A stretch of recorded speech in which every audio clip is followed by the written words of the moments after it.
Welcome back to Sports by GSMC Podcast Network. I am your host, Jeremy Lapidus. If you are just tuning in, we just finished talking all about Cade Cunningham, Franz Wagner signing rookie max extensions, whether or not it was good for the future of their teams. In this segment here, we're going to continue with some NBA talk a little bit about Paul George and his situation. He obviously leaves the Clippers this offseason, signs a max extension, $212 million to go and play with, Joel Embiid, Tyrese Maxey, and the Philadelphia 76ers, as opposed to staying in LA and playing with the Clippers. He shined some insight on a podcast interview talking about what the negotiation process was like between him and the front office of the Los Angeles Clippers. We'll talk all about that, who was in the right, and get a little more in depth on that situation. But before we do, remember that if you would like to be an even bigger part of the show than you already are, all you need to do is go to gsmcpodcast.net. Leave a tip or donation with a message in it. That message should pop up on the bottom of the screen for you, me, and everybody else around the world to see. If you do have a burning question about sports, anything at all that you would like to ask, go ahead and throw that in the comments. Throw it in the chat. I will get to it as soon as I possibly can. I appreciate all of you guys for sticking around, talking some sports with me here on a beautiful Tuesday afternoon. But like I was saying, we are going to get into the Paul George situation. We talked all about the idea of players feeling disrespected, right, in our last segment with Franz Wagner. And this is basically what Paul George was saying. He felt disrespected by the Clippers in their negotiations, right? He talks on a podcast here. He says the original offer was for 2 years, $60 million. And, if you have no context here, you say, hey, 2 years, $60 million sounds like a lot to me, but you have to have this in the context of he could have signed a deal worth over he did just sign a deal worth over $200 million, right? So, instead of getting that extra 140, the original offer was 60 million. The original offer was only 60 million. So they're basically cutting his salary in like a quarter at that point, right? Not the situation you want to be in if you're Paul George. You're saying, "Hey, I'm one of the best players in the NBA. A little more money, please," right? I need a little more than $30 million a year, right? And totally reasonable, right? I completely understand that. He says then it's a long, drawn-out process to get it up to $50 million per year, 3 years, 150. He says it takes months and months to get it up to there. Again, I don't understand why the Clippers were so hesitant. You can point to injury history. He wasn't fully healthy for most of the season before. He missed a bunch of games, but this season he was completely healthy. And at this point, he says, let's take a break until the offseason, right? Here, Kawhi Leonard gets offered a contract. He says, hey, I'll take whatever Kawhi wants. I'll take whatever you gave Kawhi. And they say, all right, 3 years, 150. And he says, okay, I'm fine with this. I'm fine with taking a $60 million pay cut, but I do want to have a no trade clause in there because I'm taking less money. I want to know that I'm going to stay in LA, which is a reasonable request, right? This is a request that, it makes sense. You can get more money elsewhere. As shown in free agency, he gets a $200+ million deal to go to Philly. He says, hey, I'm willing to take a pay cut here. I'm willing to stay in LA, but I just want an assurance that I'm going to be in LA, that I'm not going to take less money and then end up on some random team halfway across the country that I didn't get to choose, right? And that sounds reasonable. No trade clauses are a lot more popular in the other three major American sports, right? In football, they happen a lot more. They happen a lot more in hockey and in baseball, right? That these no trade clauses excuse me, or at least limited no trade clauses are baked into these contracts. But in the NBA, there's only two, and one of them was on LeBron James's contract this most recent season. So before LeBron James signed his new contract, there was only one player in the NBA that had this no trade clause in his contract, right? So Clippers are looking at that and they're saying,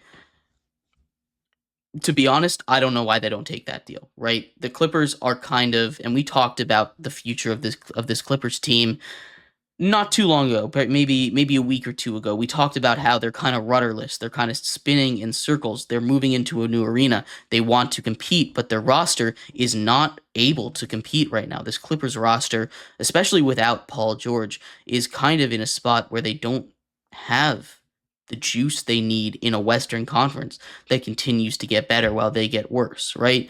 You know, you have the Kings making a move for DeMar DeRozan. You have the Thunder making a move for, excuse me, for Alex Caruso. You have the Pelicans bringing in DeJounte Murray. You have all these. You have the Spurs bringing in Chris Paul. All these teams are getting better, while the Clippers are just at best this offseason. We're treading water, and you know the Mavericks. They brought in Klay Thompson. You know, after defeating this Clippers team in the first round, right? Uh, if they had brought back Paul George, they would have at best been treading water. They would have not they wouldn't have been making a difference, a splash in free agency that would have put them over the edge. But not paying Paul George puts you in even worse of a position. You talk about a team that's flirting with the second apron right now. You talk about a team that, you know, you should in theory only be flirting with the second apron if you are a competitive team, you know? But the Clippers are not a competitive team. They sneak into the playoffs. They're a 4 seed in the West, but you know all their stars are aging. James Harden they bring back on a 2-year, $70 million deal. It's kind of cheap, but you know you get that contract done kind of cheap because James Harden is older and he is kind of not he isn't the same, not kind of not the same. He isn't the same player that he has been for a couple years now, right? You know, and you see flashes every once in a while, but he can't keep up that play. Kawhi Leonard can't stay healthy. Paul George kind of was the one powering this team, and he is now gone. And that's not to say anything against these other guys, but you know, if they can't stay on the court, they can't stay on the court, right? You're still willing, despite injury issues, to give Kawhi Leonard that contract. And they reluctantly were willing to give it to Paul George, right? And I don't blame them for blame the Clippers for starting low, right? If you can get Paul George for 2 years, $60 million, you get Paul George for 2 years, $60 million, right? That's a good deal for you as a team and lets you build, you know, possibly some success. But he says no, he feels disrespected. He wants more money. As an organization, he is an organization that wants to win, that wants to compete. Why aren't you throwing in a no trade clause? Are you really so sure that you're going to trade or you're going to have to trade Paul George in the next 3 years, right? You're moving into a new arena. You're clearly trying to be competitive. What does it matter if you can trade every piece but Paul George 2 years from now, right? It's not like you're going to sign him and immediately trade him. This is a signing that would have happened most likely with the mindset that you want to compete, you want to win basketball games, especially like I said, since they're moving into a new arena. That's like the reason they're not blowing it up right now, or the only logical reason that I can think of for why they're not blowing it up right now, because they're clearly not championship contenders right now. Honestly, I wouldn't be shocked if they missed the playoffs entirely. You know, they're probably a play-in team right now, with the way that Kawhi Leonard has been available. If Kawhi Leonard is able to go out there and play a full season, you know, maybe not 82 games, that's unrealistic to expect. But maybe Kawhi Leonard goes out there and he gives you 65 games, you know, the minimum to win awards nowadays, right? He goes out and he gives you 65 games. They could sneak into 6 seed, but they're not going to win. They're not going to win the championship, right? This isn't a team that is built to win a championship. They're just trying to compete. They're trying to be a fun team to watch. You know, step out of the Lakers' shadow, and I don't understand, to be completely honest with you, why they refuse to give him that no trade clause, because if they're going to do this and trade Paul George at the same time, if they're willing to give him $150 million and say, "Hey, we're going to trade you within 3 years, or we might trade you within 3 years," there's no reason for Paul George to accept that offer. And I think Paul George absolutely made the right decision by deciding to step out of LA, go get his money somewhere else, especially if he's telling the truth, which I have no reason to doubt him on that podcast. If he's telling the truth of how these negotiations went, you know, he hasn't done anything wrong. He's just trying to guarantee that he's not going to get traded after he made this commitment, this sacrifice, this $60 million sacrifice to stay in LA, a team that's, in all honesty, probably not going to win anything with or without Paul George. But I think the Clippers kind of are crazy for not giving him that. Who cares? Who cares if he has a no trade? Just don't trade him. And I doubt they were going to trade him anyway. It's a weird sticking point, but